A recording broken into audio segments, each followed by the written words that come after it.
합니다. 우리 아이들 키우면서 참 이렇게 하나님의 마음을 많이 알게 되고 맞아요. 또 하나님 앞에서 내 모습이 어떠한지를 자녀를 통해서 보게 되는 경우가 많아요. 그래서 참 이렇게 자녀를 키운다는 건 많은 훈련이 그 안에 다 들어있어요. 참. 그런 거 같아. 아니면 아니고 김은기고 약간 이렇게 저도 약간 그런 적이거든요. 그러니까 태영이를 보면서 나를 많이 보는 것 같아. 그런 게 많이 보여요. 맞아. 감사해요. 우리 십계명 같이 보겠습니다.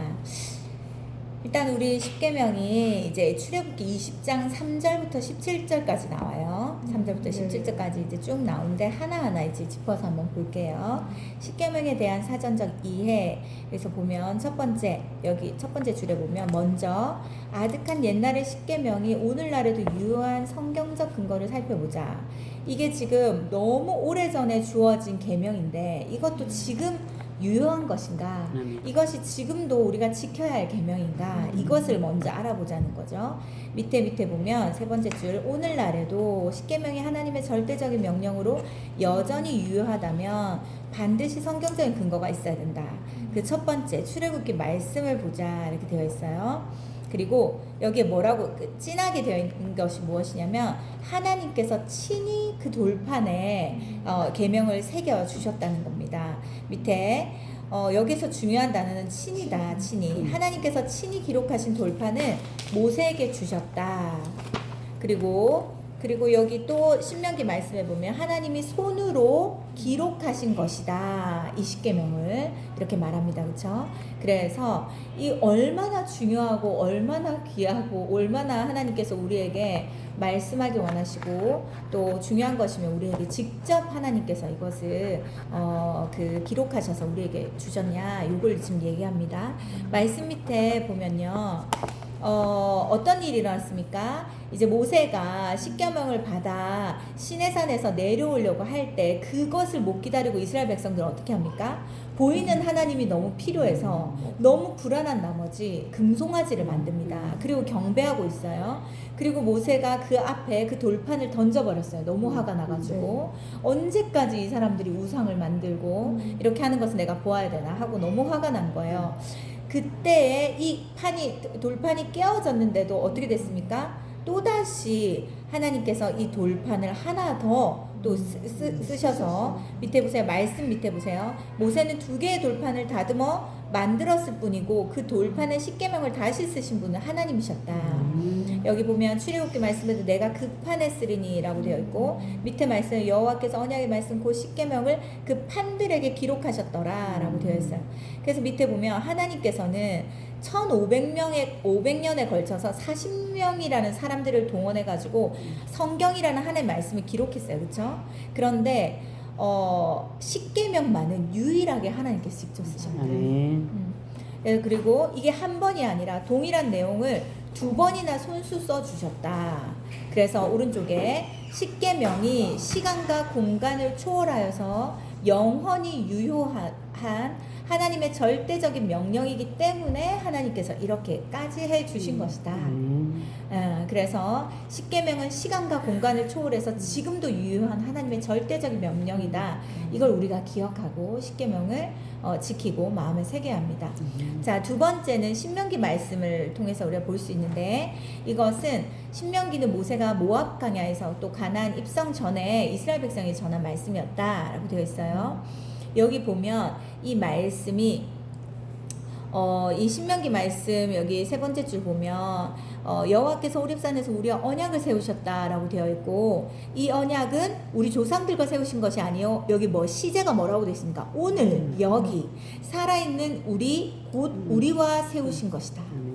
이때는 지금 어느 때를 말하냐면 밑에를 보세요. 세 번째 줄 말씀 밑에 세 번째 줄 시내산에서 십계명을 받은 것은 40년 전의 일이었어요. 그렇다면 출애굽해가지고 나온 그 부모 세대들 있죠. 부모 세대들이 있을 때 이 십계명을 처음 받았습니다. 그쵸? 근데 그때로부터 40년이 지났어요. 그럼 그 윗세대들이 이제 많이 돌아가셨겠죠. 그런 다음에 2세대 밑에 보면 40년 전에 십계명을 처음 받은 이 세대는 이제 모세랑 갈렙이랑 여호수아만 남고 모두 다 죽었어요.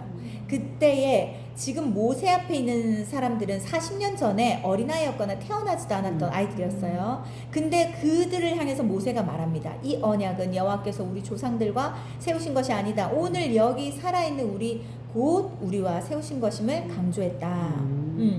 여기에서 이 본문에서 우리라고 말했잖아요. 본문의 우리 속에는 시간과 공간을 초월하여서 본문을 접하는 우리 각자도 다 포함되는 것이다.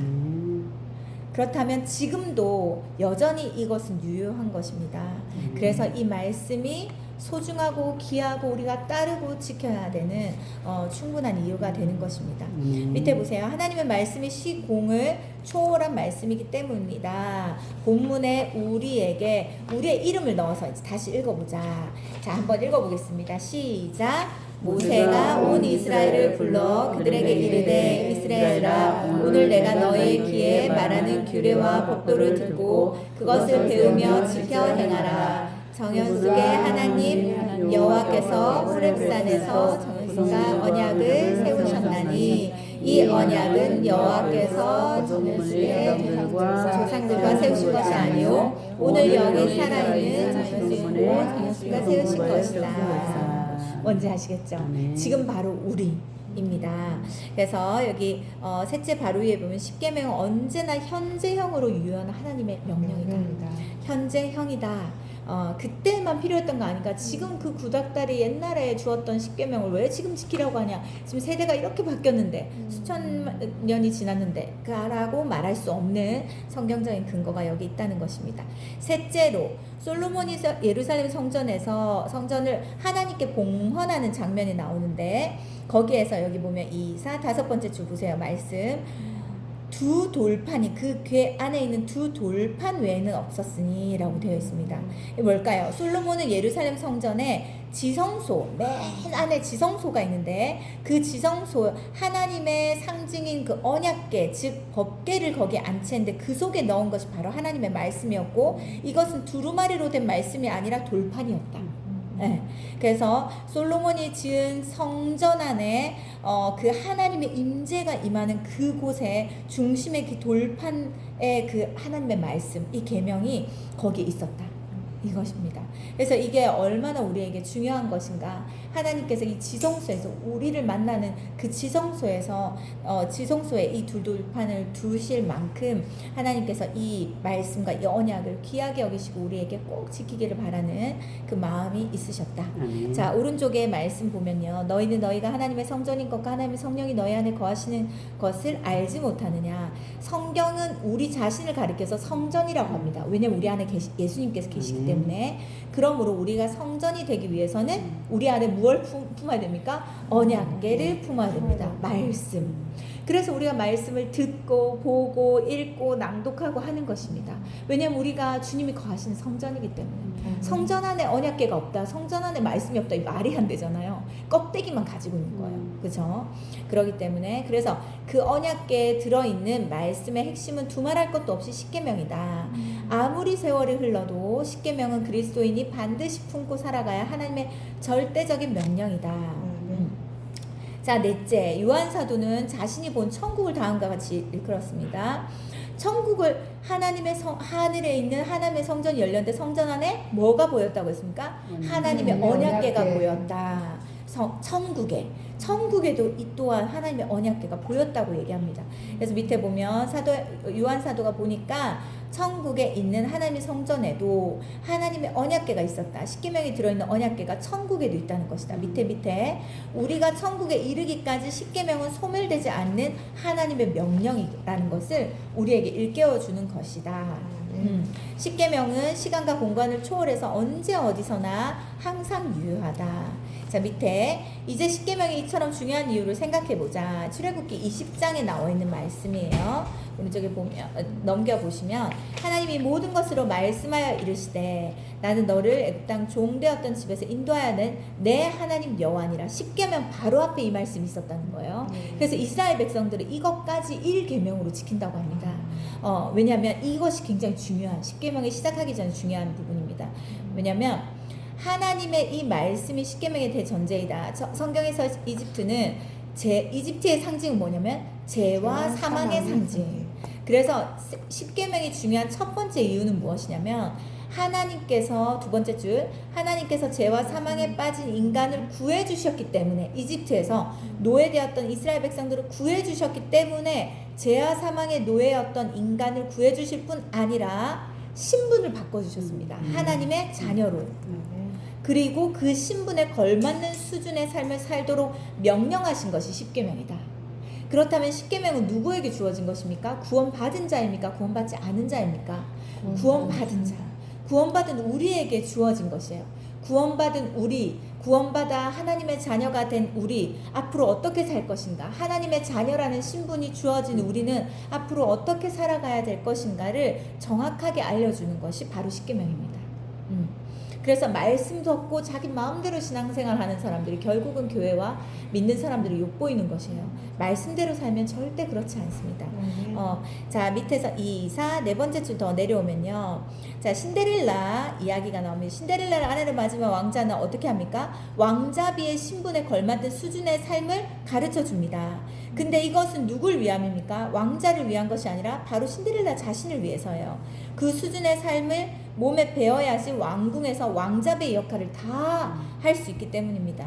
우리도 똑같아요. 우리는 어떤 사람이었습니까? 죄와 사망의 이스라엘 백성들과 똑같아요. 우리는 죄와 사망과 욕심과 여러 가지 우리 질질질 노예처럼 끌려다니는 인생을 우리가 살았어요. 그렇죠? 그런데 하나님의 절대적인 사랑에 의해서 우리는 하나님의 자녀로서 신분이 바뀌었어요.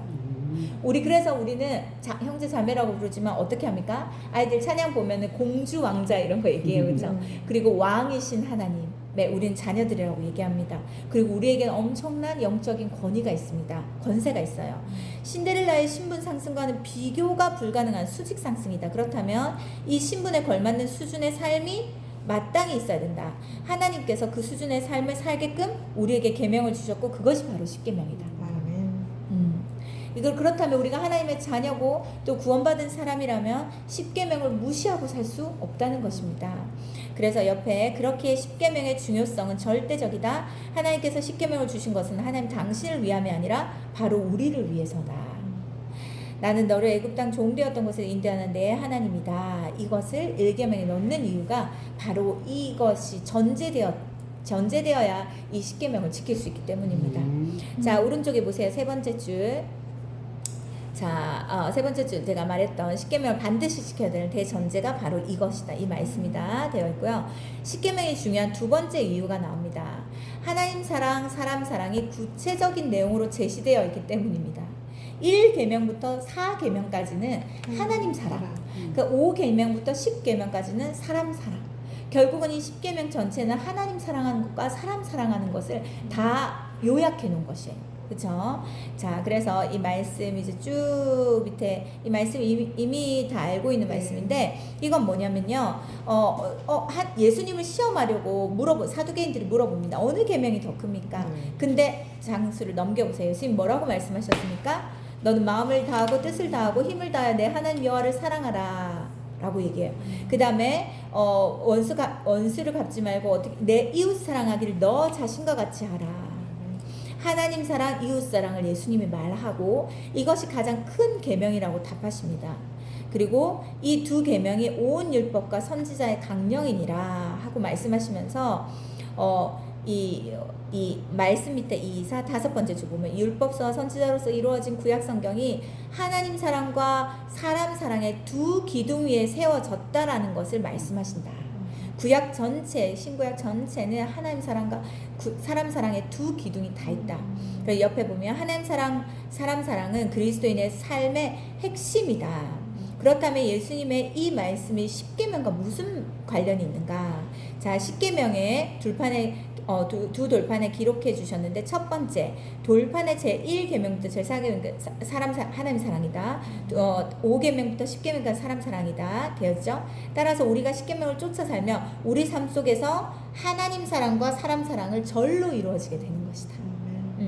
그리고 X표 201쪽 보세요. 201쪽 혹시 내가 몇 주 또 지났으니까 잊어버렸을까봐 201쪽을 펴보세요. 201쪽에 이 표를 기억해 하셔야 돼요. X표가 많이 나옵니다. X표를 많이 이제 언급하는데 여기 위에 표가 있죠. X표 되어 있고 위에 벌려져 있는 것은 하나님 사랑, 나의 아버지. 밑에 보면 사람 사랑, 우리의 아버지. 그 다음에 나 자신 중간에 나와 있죠. 그걸 기억하세요. 그리고는 다시 오세요. 242쪽 여기 보면 자, X로 그리스도인의 삶을 X로 표현하고 있다. 자, 그리스도인의 삶의 윗부분은 뭡니까? 하나님 사랑, 아랫부분은 사람 사랑. 이것이 정확히 일치해야 됩니다. 균형 있게. 그렇죠? 그다음에 하나님 사랑 그다음에 그것을 그리스도인으로 하여금 점검할 수 있게 해주는 것이 바로 이 거울이 바로 십계명이다. 그러므로 십계명의 중요성은 아무리 강조해도 지나치지 않는다. 자, 이번에는 십계명을 대할 때 유의해야 할 두 가지 사항이 있습니다. 첫 번째, 십계명을 문자적으로는 받아들여서는 안 된다. 이게 되게 중요합니다. 아까 목사님 말씀하셨던 거, 이걸 문자적으로 받아들이면 율법을 지키는 사람에게 빠져들고 나 이거 지키지 못했어 이러면서 굉장히 정죄감에 빠져들게 되는데 이 말씀을 하신 하나님의 깊은 그 뜻을 우리가 헤아려야 됩니다. 자, 옆에 보세요. 십계명이 중요한 것은 오른쪽에 십계명을 이루는 문자 자체가 중요한 것이 아니라 문자 속에 담겨있는 하나님의 뜻과 본질이 중요하다. 본질. 그래서 위에서 네 번째 줄 보세요. 예수님께서 간음하지 말라고 7계명에 말했어요. 근데 예수님 뭐라고 말합니까? 간음하지 말라고 하는 것은 겉으로의 불륜만을 얘기하는 것입니까? 아니에요. 뭡니까? 예수님 말씀은 여자를 보면서 음욕을 품는 자마다 이미 간음했다. 그러면은 예수님은 육적인 겉으로 나오는 이것에 대해서 계명을 말씀하신 것이 아니라 우리의 마음과 생각 안에서 일어나고 있는 모든 것들에 대해서도 이야기하고 이것 안에 이 계명 안에 이것을 다 포함하고 있다는 것입니다. 근데 만약에 문자적으로만 이것을 지켰고 속으로는 별의별 이상한 상상을 다 하고 있다면 우리는 외식하는 바리새인에 불과하는 것입니다. 자, 그래서 우리가 가슴을 치며 매일매일 회개하며 주님 없이 살 수 없다고 고백할 수밖에 없는 것은 우리가 이런 하나님의 뜻을 알기 때문인 거죠. 둘째, 십계명은 상호적인 계명임을 잊지 말아야 된다. 라고 되어 있어요. 자, 이 보면은 1계명에 나 외에는 다른 신을 두지 말라라고 되어 있어요. 이거는 당신만 섬기라는 하나님의 일방적인 명령이 아니다. 이것만 딱 보면 하나님만 섬기라고? 이거에 대한 되게 거부감이 있을 수 있거든요. 그렇지만 이것에 담겨져 있는 그 뜻을 알아야 됩니다. 뭡니까? 하나님은 우리에게 어떤 하나님입니까? 이스라엘 백성에게 애굽 땅 종되었던 집에서 인도해낸 하나님이에요. 죄와 죄의 노예로 살았던 그 모든 것에서 우리를 인도해낸 하나님입니다. 우리를 구원해 주셨기 때문에 우리를 자녀 삼으셨고 우리도 그 하나님을 섬기라는 것인데 이것은 우리를 위한 것일까요? 하나님을 위한 것일까요? 결국은 우리를 위한 것입니다. 그렇죠? 그리고 이것은 하나님과 우리의 관계를 말하는 것이지 일방적인 걸 말하는 관계 상호적인 걸 말하는 것이지 내가 너를 구원하고 나의 자녀 삼았다. 내가 너의 아버지 되어서 난 너의 모든 것을 책임지고 인도해 줄 것이다. 그리고 그러기 위해서 넌 나를 따라라. 나를 섬기고 나와 함께하자 라고 말씀하시는 이 상호적인 것이다 라고 이야기합니다. 근데 밑에 보세요. 내 부모를 공경하라는 것도 똑같아요. 부모가 자식에게 어떻게 하든 상관없이 자식을 일방적으로 부모를 공경하라는 것이 아닙니다. 다른 말씀들을 쭉 말씀 전체를 보면 자식이 부모를 공경해야 하는 것은 부모가 먼저 자식을 위해 부모의 책임과 의무를 다하기 때문입니다. 그렇죠? 그래서 부모가 자식을 위해서 사랑을 먼저 주었기 때문에 너희들은 그 부모를 공경하라. 이것도 상호적인 것이죠. 이 계명 역시 상호적인 계명이다. 간음하지 말라라고 말하는 것에 이 현장에서 간음하다가 사람들이 돌로 치라고 명하면서 이렇게 잡힌 여인이 나옵니다. 이때에도 뭔가 이상한 게 있습니다. 이상하다고 생각지 않았어요? 이 말씀 보면서 뭐라고 되어 있습니까? 간음은 혼자 하지 않습니다. 그쵸? 근데 여자만 잡혀왔어요. 여자가 이런 행위를 했을 때 이 여자는 간음을 했고 이 여자는 벌을 받아 돌을 맞아 죽어야 된다 라고 생각하고 있었던 거예요. 그렇지만 하나님께서 이 십계명을 통해서 우리에게 간음하지 말라고 한 것은 누구에게 해당되는 것입니까? 둘 다 합니다. 그쵸? 그래서 한 중간쯤에 이렇게 보면 제7계명이 여자에게만 해당되는 착각하고 있다. 예수님께서는 너희 중에 죄 없는 자가 먼저 돌로 치라고 말씀하셨어요. 왜냐하면 거기에 남자들이 있었을 거잖아요. 그렇죠? 너희들도 마음속으로 어떤 여자를 보면 음욕을 품은 사람이 있을 것이고 여기 있는 모든 사람이 그에 해당되는 것이다. 그런 게 한 번도 없는 사람만 돌로 쳐라 이겁니다. 그랬던 사람들이 다 나갔습니다. 자, 제7계명으로부터 자유로울 수 없다는 것이다. 어느 누구도. 예수님의 그 말씀에 어떤 남자도 가늠한 여인을 돌로 치지 못했으면 물론이다. 이처럼 10계명은 예외 없이 상호적인 계명이다. 바꿔 말하면 10계명 중에서 나 자신에게 해당되지 않는 계명은 하나도 없다. 다 해당이 됩니다. 10계명은 온통 나 자신을 향한 하나님의 명령이다. 되고, 자, 여기 보세요. 10계명의 내용에 대해서 나와 있어요. 10계명의 내용. 첫 번째 돌파는 하나님 사랑입니다. 두 돌판이 있잖아요. 왼쪽과 오른쪽. 그래서 하나님 사랑. 자, 이게 이제 10계명에 쭉 나와 있는 것이고, 오른쪽에 보세요. 말씀 밑에 보면 10계명 가운데 첫 번째 돌판에 기록된 네 계명은 하나님의 사랑에 대한 것이다. 1계명 보세요. 너는 나 외에 다른 신들을 내게 두지 말라. 이것에는 두 가지 의미가 있습니다. 첫 번째 의미, 이 계명은 하나님께서 많은 신들 가운데 한 분이심을 자인하는 것이 아니라 다 하나님 당신만 유일한 신임을 알고 있으라는 것이다. 알고 믿으라는 것이다.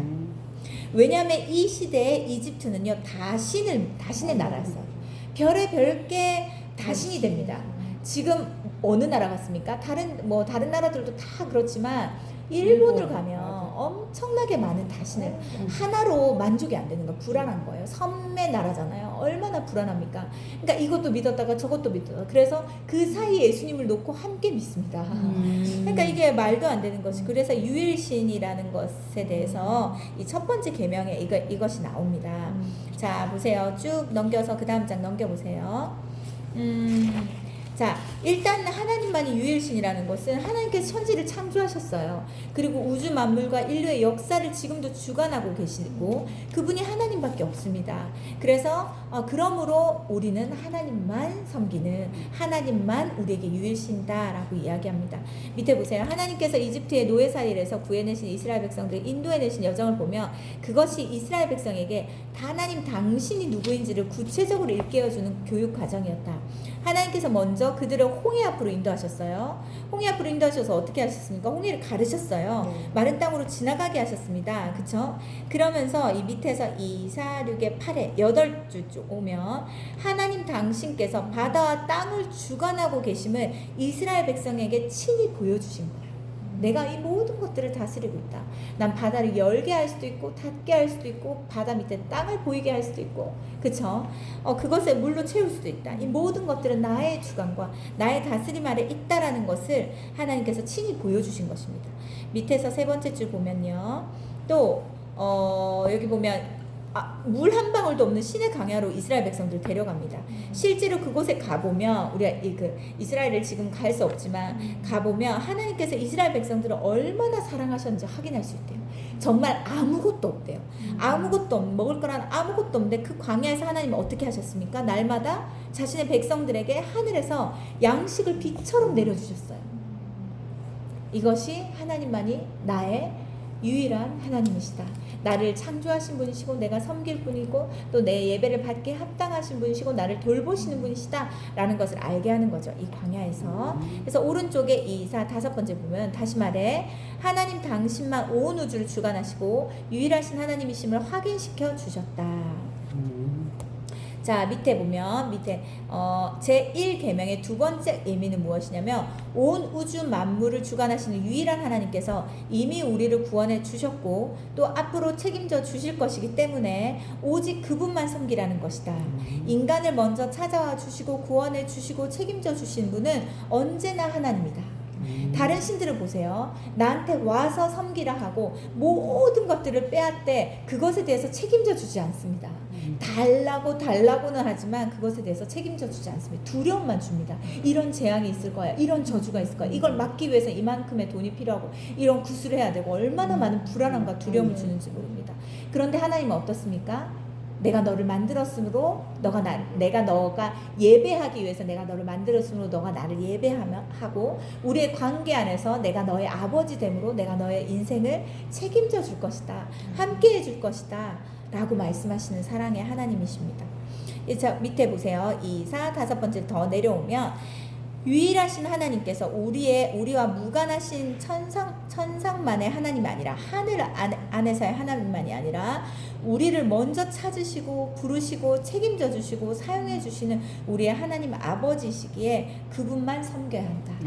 만약에 하나님이 섬김만 받을 것이다, 예배만 받을 것이다, 그리고 자신의 것을 주지 않으시는 하나님이라면 예수님이 이 땅에 왜 오셨겠어요? 하나님의 유일한 아들 예수님을 자신의 전부이신 그 아들을 우리를 위해 다 내어주셨잖아요. 그렇죠? 주셨고 우리에게 그것을 나와 함께하자, 그 죄를 해결하고 나와 함께하자, 교제하자 라고 하시는 분이 우리 하나님이십니다. 밑에 보면 하나님께서 당신을 섬기라고 명령하시는 것도 하나님 당신을 위해서가 아니다, 우리 자신을 위함이다. 이미 언급했듯이 우리가 착각하는 것 중에 하나는 하나님께서 당신을 위해 우리더러 당신을 믿으라고 하신다는 것이다. 나 한 사람이 하나님 믿지 않는다 해도 하나님께 손해될 것이 아무것도 없다. 이걸 기억해야 돼요. 내가 믿든 안 믿든 하나님께는 아무 영향이 없습니다. 그렇지만 무엇에 영향이 있습니까? 나를 너무 사랑하셔서 나를 오랫동안 기다리고 계시는 하나님의 마음이 너무 아프기 때문에 우리가 하나님께 돌아올 때 하나님께서 너무 기뻐하시고 우리의 인생을 하나님께서 하나하나 인도하시는 그것인 거죠. 그러니까 나 하나님 믿어드려야지, 헌금 내가 좀 드려야지, 예배 드려야지, 내가 이것 좀 섬겨드려야지, 이런 것은 하나님이 어떤 분이신지 모르는 사람들이 하는 것이에요. 나 아니어도 예배를 받으실 수 있고, 나 아니어도 섬김을 받으실 수 있고, 나 아니어도 하나님을 높임 받으실 수 있는데 이런 부족한 나를 부르셔서 나를 통해 예배 받으시고 찬양 받으시고 기도 받으시고 섬김 받으시고 그리고 나를 통해서 영광 받으신다는 것이 우리가 얼마나 영광스럽습니까? 이런 생각들을 꼭 가지고 계셔야 됩니다. 자, 248조 맨 첫 번째 줄 보면 그토록 유한한 우리를 위해서 하나님께서 당신을 믿으라고 하신다. 우리가 너무 유한한 존재라는 걸 알기 때문에 너 믿고 살기 힘들지, 괜찮아, 이제부터 나를 믿고 살면 돼, 너를 믿고 사는 게 너무 불안하고 두려웠지, 괜찮아, 이제 내가 너의 믿음의 대상이 되어줄 거야 라고 하면서 우리에게 자신을 믿으라고, 이렇게 당신을 믿으라고 말씀하십니다. 밑에 보면 제2계명은 너를 위해 새긴 우상을 만들지 말라. 이 계명은 뭡니까? 하나님께서 말씀하신 우상이 구체적으로 무엇이냐는 것이다. 무엇이냐? 이 우상이 뭘까? 그 옆에 보세요. 사람들은 흔히 하나님께서 말씀하신 우상을 다른 종교의 신상이라고 이해한다. 다른 종교도 물론 들어가겠지만 여기에서 더 내포되어 있는 깊은 뜻은 무엇이냐면 내가 하나님을 믿으면서 만들어 가고 있는 우상들도 포함되는 것이에요.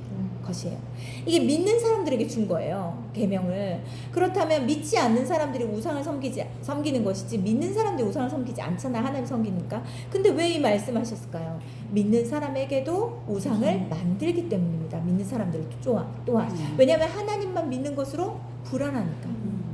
그러니까 이스라엘 백성들과 우리는 똑같은 것을 매일 하고 있어요. 이스라엘 백성은 금송아지가 왜 필요했을까요? 눈에 하나님이 영이라 눈에 안 보이잖아요. 그게 너무 답답했던 거예요. 나도 다른 신들처럼, 우리도 다른 신들처럼 눈에 보이는 신이 있었으면 좋겠다. 그래야 마음이 놓이는 거예요. 그래서 이 금으로 이제 그 송아지를 만들어서 그 앞에서 경배하고 절하고 이 사람들이 안심합니다. 이제 눈에 보인다 하나님이, 이렇게. 그런데 하나님 영이셔서 그렇게 우리 앞에 나타나지 않으십니다. 그렇죠? 그리고 그렇게 믿는 사람들, 하나님의 백성이라고 하는 사람들이 금송아지를 만들었으므로 우리 안에도 얼마나 많은 금송아지들이 있는지 모릅니다. 그것을 이제 보려고 합니다. 자, 보세요. 자, 밑에 말씀 보면 너희는 나를 비겨서 은으로나 금으로나 너희를 위하여 신상을 만들지 말고, 나를 비겨서라는 말을 했어요. 밑에 보세요. 하나님께서 우상을 만들지 말라는 것은 당신의 우상, 즉 당신의 신상을 만들지 말라는 의미였다. 하나님을 믿지 않으면 모르지만 하나님을 믿으면서도 우상을 만드는 어리석은 사람이 있을 수 있겠는가? 맞다. 지금도 엄청나게 많습니다. 지금도 금송아지 사건들을 계속 일어나고 있어요. 밑에 보세요. 그들은 금송아지를 여호와 하나님이라고 만들었다. 그들은 다른 존재의 신을 만든 것이 아니에요. 하나님이라고 믿고 싶었던 거예요. 그 밑에 보면 눈으로 볼 수 있는 하나님으로 금송아지를 만든 것이다. 오른쪽에 보세요. 위에서 세 번째 줄. 하나님의 선민, 하나님 택한 백성, 이스라엘 백성이 하나님의 우상을 만든 것이다. 밑에 보세요. 그러므로 제2계명의 첫 번째 의미는 뭐냐면 영이신 하나님을 섬기라는 것이다. 영, 눈에 보이는 영이신 하나님. 영이신 하나님께서 형체가 없으시다. 형체를 지녔다는 것은 그 자체로 시간과 공간의 지배를 받고 있다는 것이다. 형체가 있으면 우리에게 훨씬 더 많은 손해가 있습니다.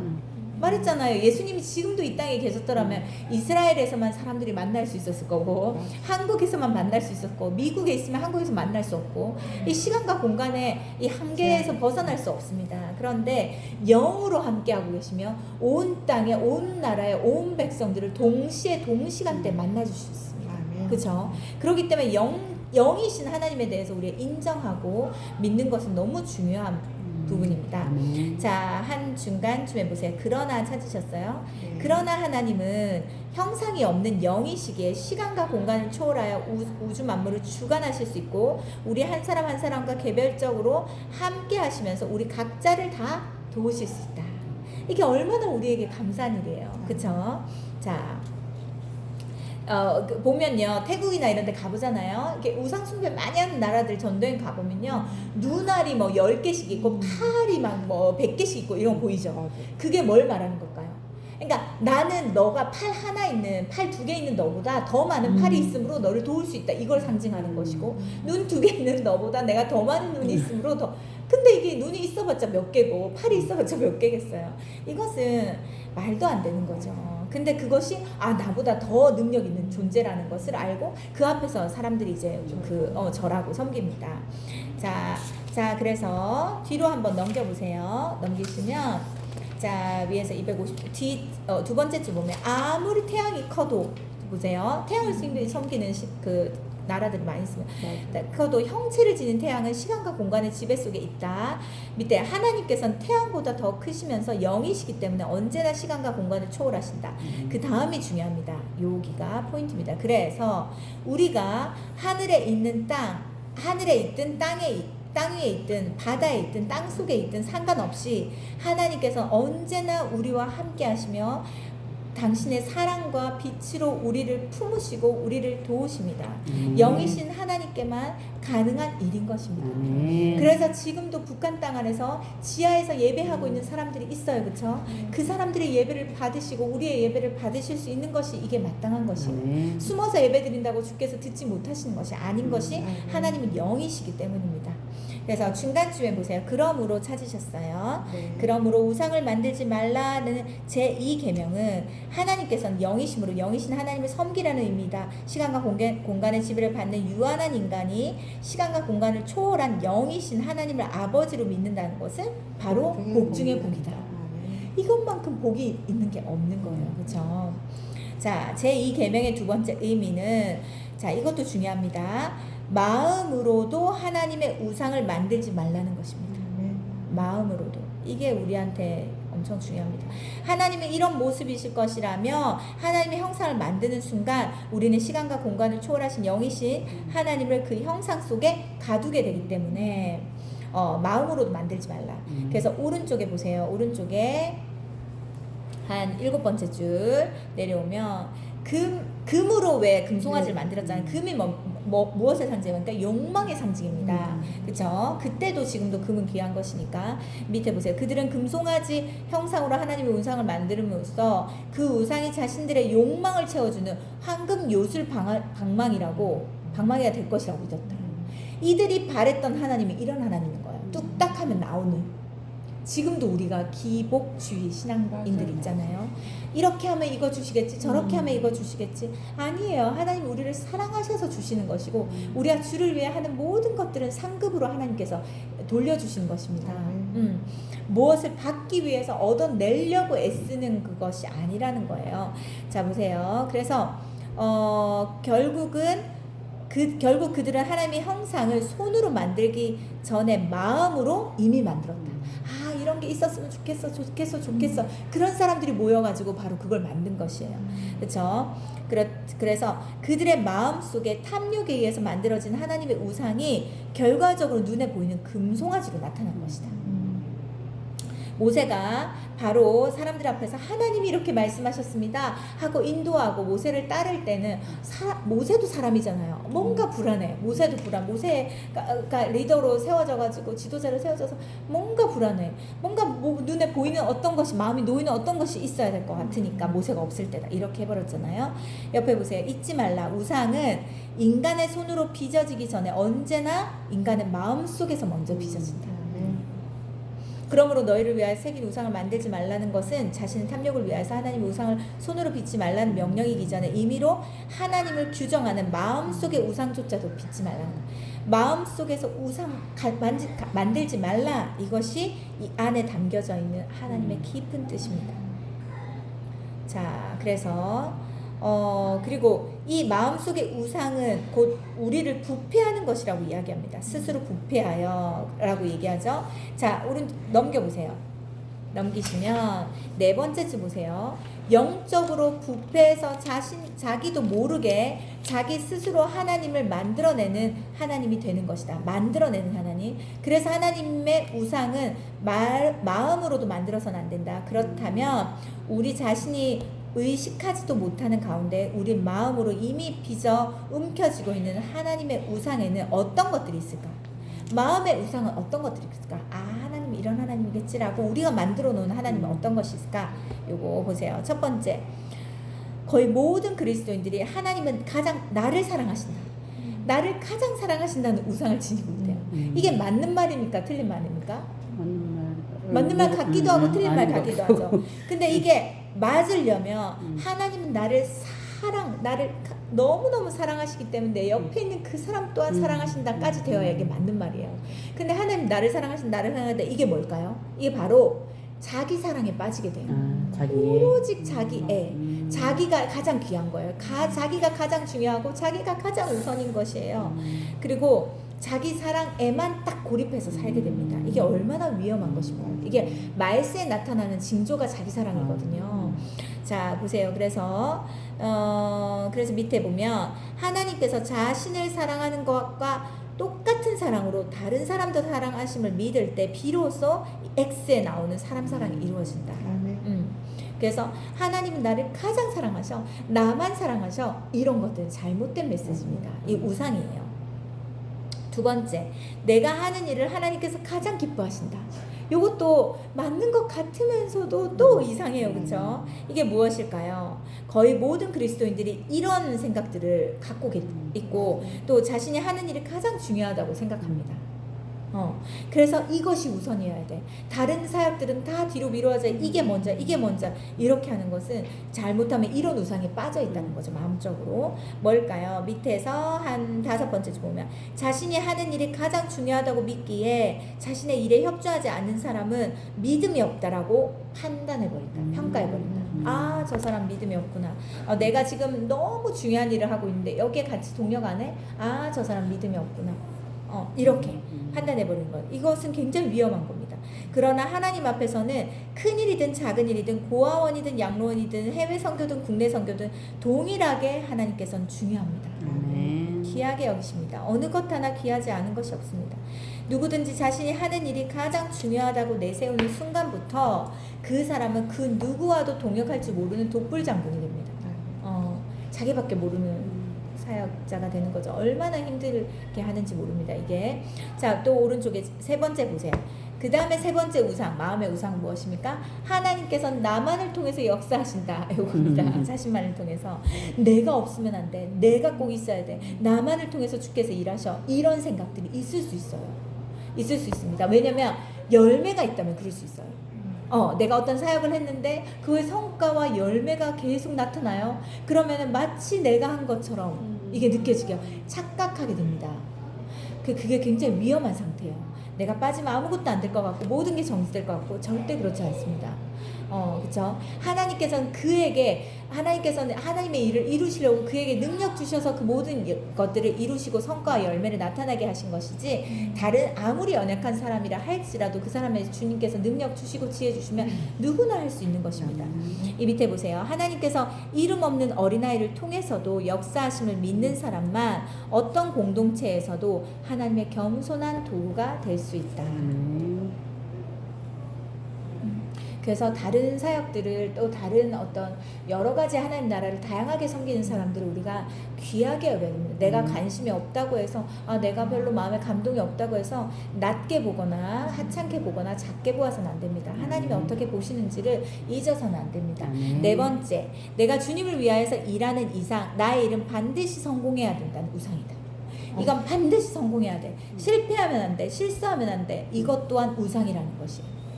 실수해도 괜찮아요. 실패해도 괜찮아요. 하나님은 결과를 중요시하실까요? 과정을 중요시하실까요? 하나님은 과정이에요. 결과가 아무리 그럴듯해도 그 과정 중에 서로 막 엄청나게 상처가 주고받고 막 마음이 상하고 이랬다면 그 결과 또한 주께서 받지 않으십니다. 아무것도 아닌 것이 돼버려요. 그렇기 때문에 내가 하는 일은 반드시 성공해야 되는데 요거 조심해야 됩니다. 그리고 우리의 영원한 관점에서 그를 평가하기에는 그가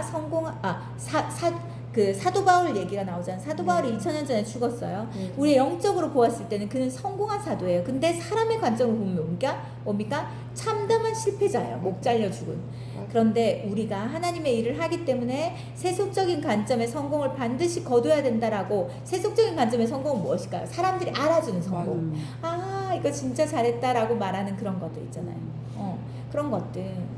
우리 최지현 집사님이 어르신들 식사하잖아요. 사실 그걸 눈여겨보는 사람이 아무도 없어요. 그냥 뭘 일찍 이렇게 뭐 날라주고 이렇게 섬기나 보다. 근데 누가 눈여겨보실까요? 하나님께서. 그쵸? 하나님께서. 그게 작고 별거 아닌 것 같아 보이지만 하나님께는 절대 별게 아닌 게 아니에요. 하나님께서는 다 귀합니다. 내가 이런 사역을 못 도와줘서 난 어떡하지 이렇게 생각지 마세요. 자신이 하고 있는 모든 것들을 하나님께서 너무너무 귀하게 여기시고 소중히 여기시고 고마워하십니다. 자 보세요. 그러나 2000년 전에 사람들 관점으로 이렇게 쭉 나와있고, 여기 보세요. 세례 요한이 그는 흥하여야 하겠고 나는 쇠하여야겠다. 여기서 그는 예수님을 말합니다. 그대와 나는 주님을 위해서 얼마든지 쇠하고 실패할 수 있다. 우리가 오히려 작아지고 하나님의 이름이 높아질 수 있다면 그 실패와 그 쇠함은 오히려 하나님의 영광을 더 높이는 것이 됩니다. 내가 드러낸다면 오히려 하나님이 가려지는 것이 되겠죠. 그게 더 안타까운 것이에요. 내 아이에게 받을 상급이 내가 받을 상급이 없는 것이에요. 그러나 그와 같은 우리의 삶을 통해 하나님의 영광은 더 크게 드러날 수 있다. 내 실패, 나의 쇠함을 통해서 내가 사라지고 없어지는 그것 안에서. 그렇죠?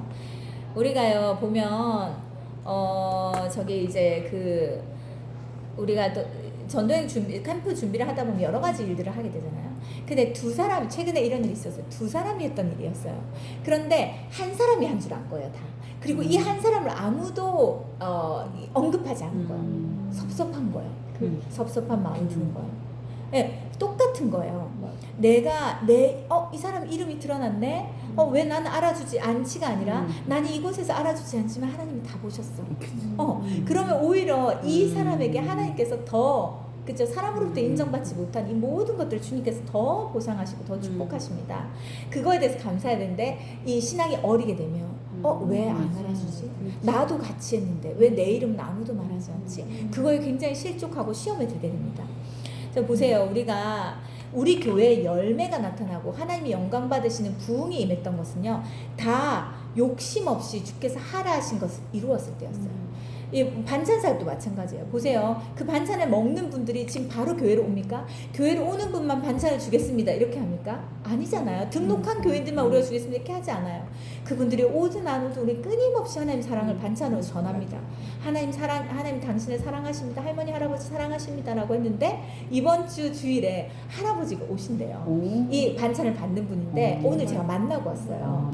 그래서 이분이 사개국어를 하세요. 지식도 되게 많으시고 막 이렇게 좀 젊었을 때 잘 나가시는 분인데 지금은 좀 가족들의 돌봄이 없어서 굉장히 외롭게 사셔서 이제 우리의 그런 이제 그 반찬을 받으시는 분인데 반찬도 받으셨고 저번에 오셔서 여기서 식사도 하셨어요.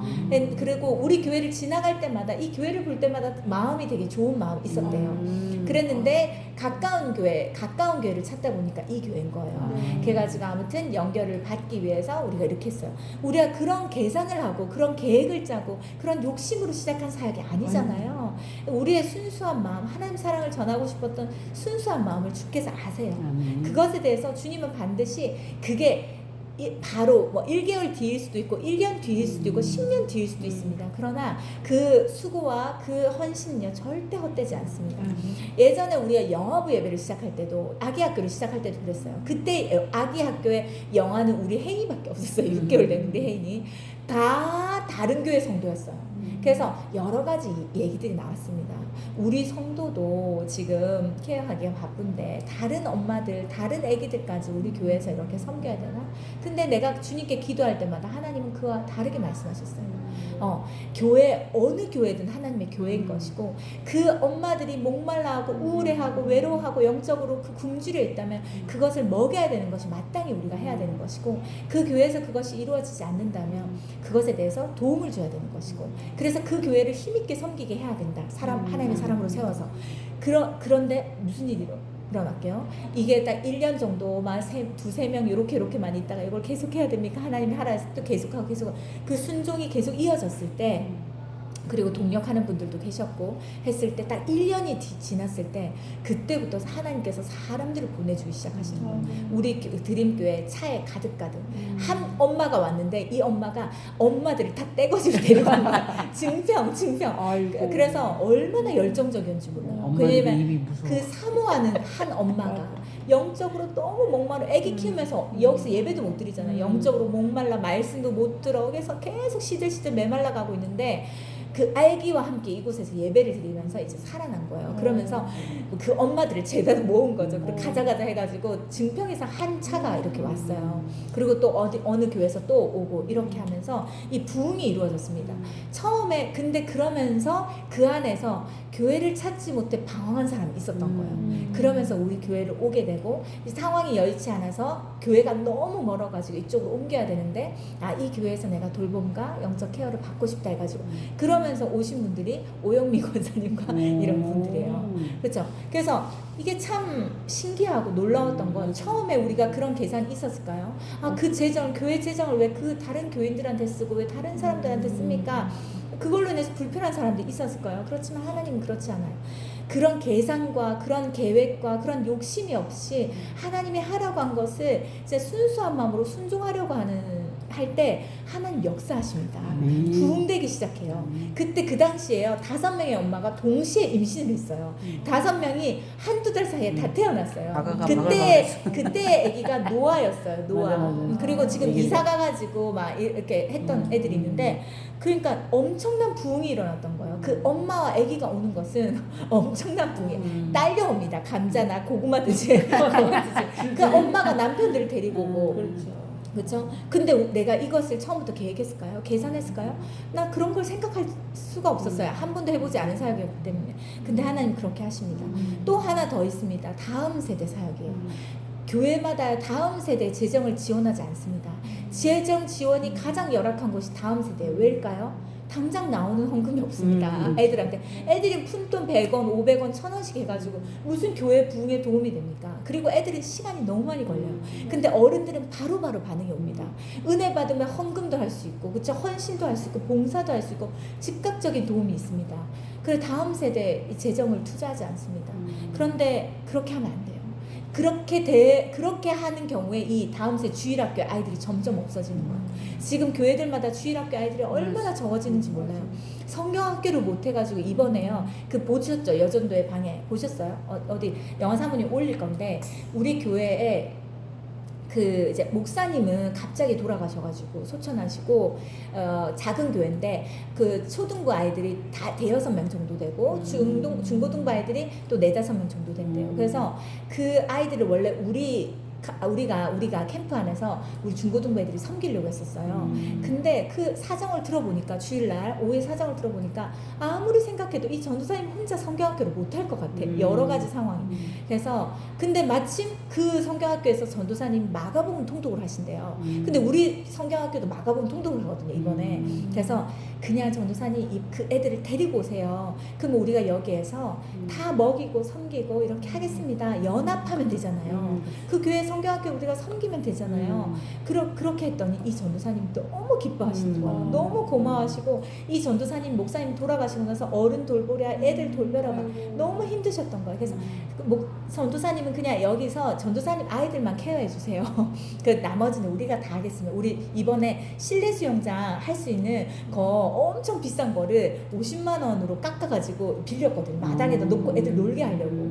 그래서 우리만의 그걸 되는 풀장이 되는 거예요. 그것도 하지, 달란트 시장도 하지. 우리 또 엄마들이 또 얼마나 맛있게 또 식사를 해줍니까? 그거 먹이지. 너무 좋잖아요. 그거를 같이 연합합니다.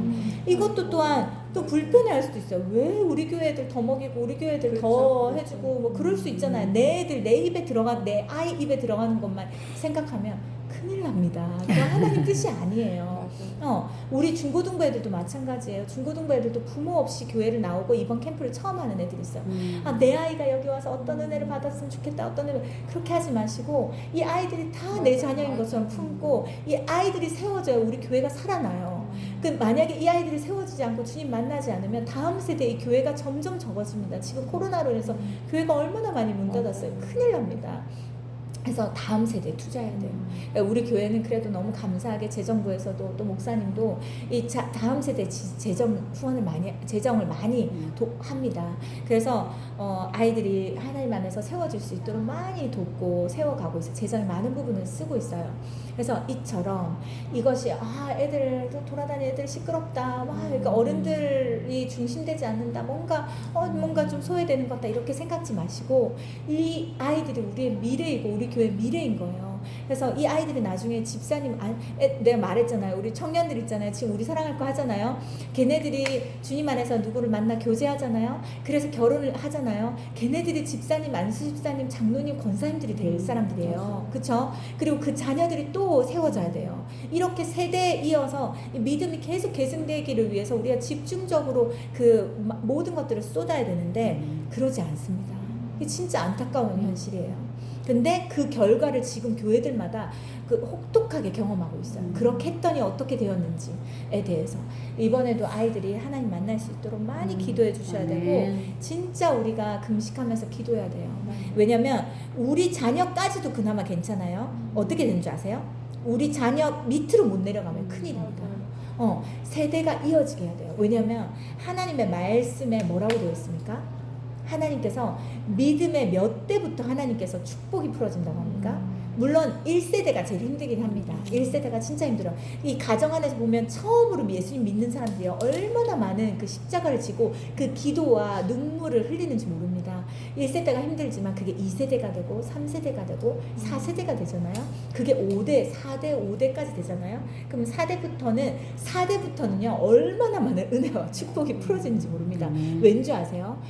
성경에서 나오는 저주가 3대까지라고 되어 있거든요. 그러니까 만약에 윗대의 우상들이 우리의 조상들이 우상 숭배하고 여러 가지 죄를 지었잖아요. 그 모든 것에 대한 대가가 그 대가의 지불이 이 3세대까지는 그래도 어느 정도는 부분적으로 있지만 그래도 예수님 믿는다면 이것들이 계속 정리되고 있는 거죠. 그런데 그 모든 것들이 딱 끊어지고 정말 영적으로 그 순수하게 믿음의 세대로 딱 일어나 순수하게 하나님의 축복을 마음껏 누리고 하는 것이 4세대입니다. 믿음의 4대째. 얼마나 감사한지 몰라요. 그래가지고 저는 막 기도하고 있어요. 우리 자녀들 결혼해야 되잖아요.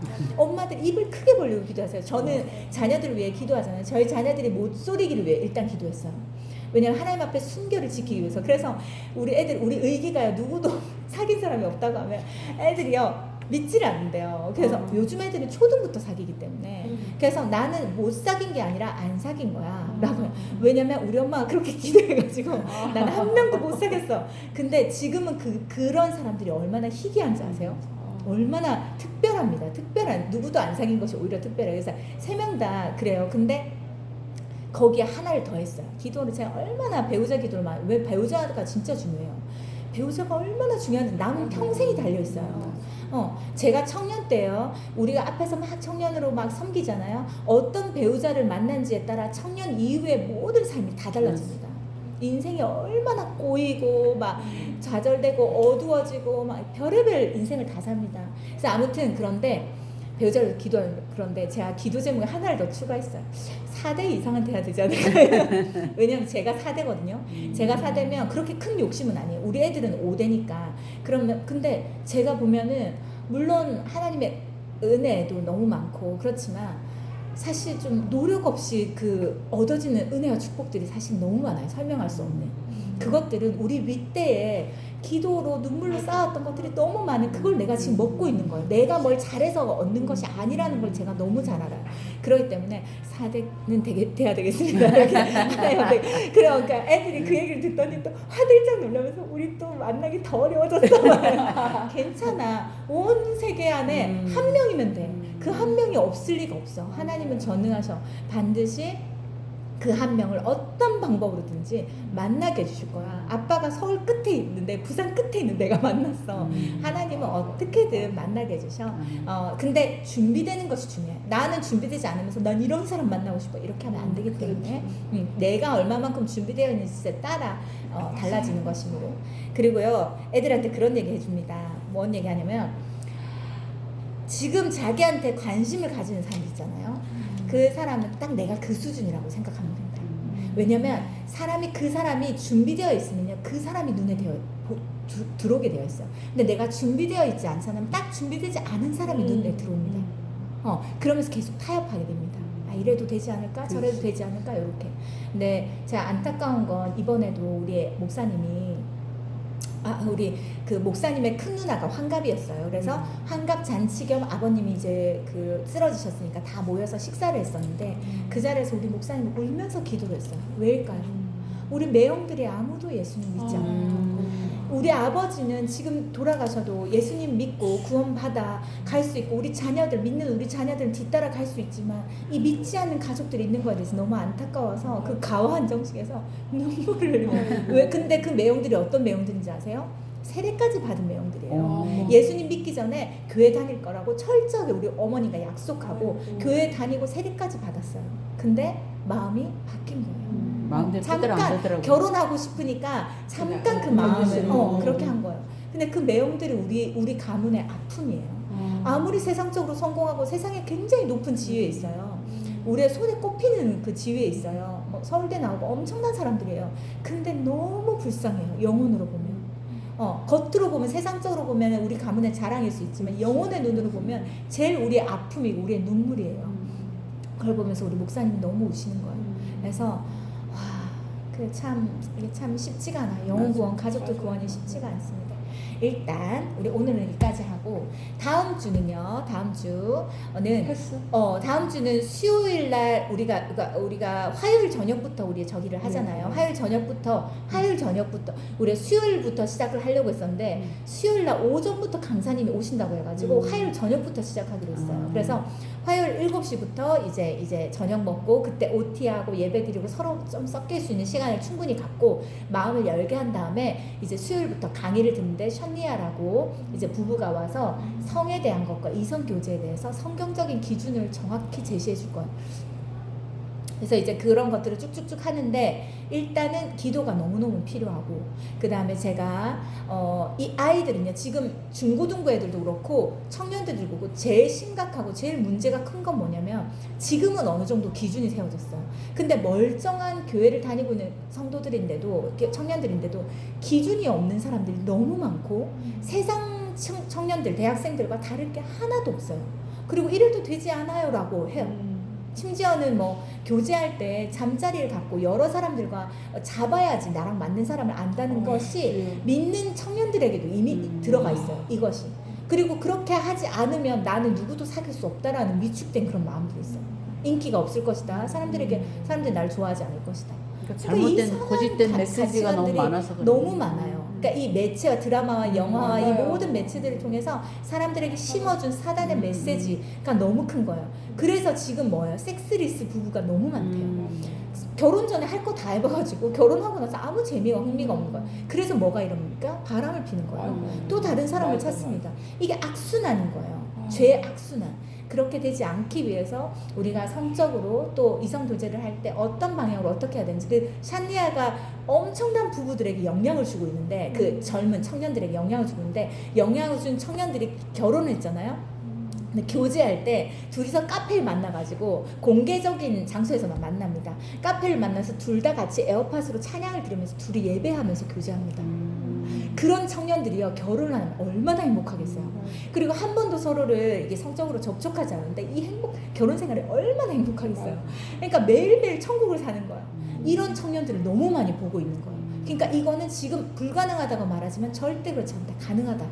이런 청년들을 일으키는 사람들이에요. 이 샨리아라는 부부가 한번 들어가서 보세요. 그 유튜브로. 그래서 아무튼 그분들이 오시고, 그 다음에 또 이제 김혜경 원사님 아시는 그 성에 대한 또 메시지를 전할 분, 그 사모님도 또 오시고, 그 다음에 우리 교회에 와요? 라고 물을 만큼, 권호균 간사님, YM 간사님 있잖아요. 그 간사님이 우리 교회 안 올 것 같아서 물어보지 않았던 그 강사님 오세요. 그래가지고 아무튼 그 두 강사님이 오세요. 그래서 오시는데, 아무튼 모든 메시지는 우리 중고등부와 청년부에게 맞춰져서 모든 메시지는 전하되, 뒤에서 우리 엄마들이 청강하실 수 있고 뒤에서 자녀들을 위해서 기도하실 수 있어요. 그래서 그렇게 해서 참여하실 수 있으면 오셔가지고 그렇게 하시고, 그래서 우리가 그게 목금이에요. 이 중요한 집회가 제가 일정표를 올려드릴게요. 그래서 목금이기 때문에 수요일 오전에는 낮 시간이니까 가능하신 분들은 오시지만 또 그렇지 않으신 분들은 아무튼 목금 저녁인데, 그래서 그 다음 주는 수요 예배가 없고 이제 목요일 날 다 오셔서 그 집회에 참여하시고 금요 예배를 대신해서 그 금요일 날 그 4시부터 9시까지 이렇게 오는 거죠. 그래서 아무튼 그렇게 진행되도록 하겠습니다. 많이 기도해 주시고 네. 또 식사 섬김으로 또 많이 이렇게 도와주시면 너무 감사합니다. 제가 기도하겠게요.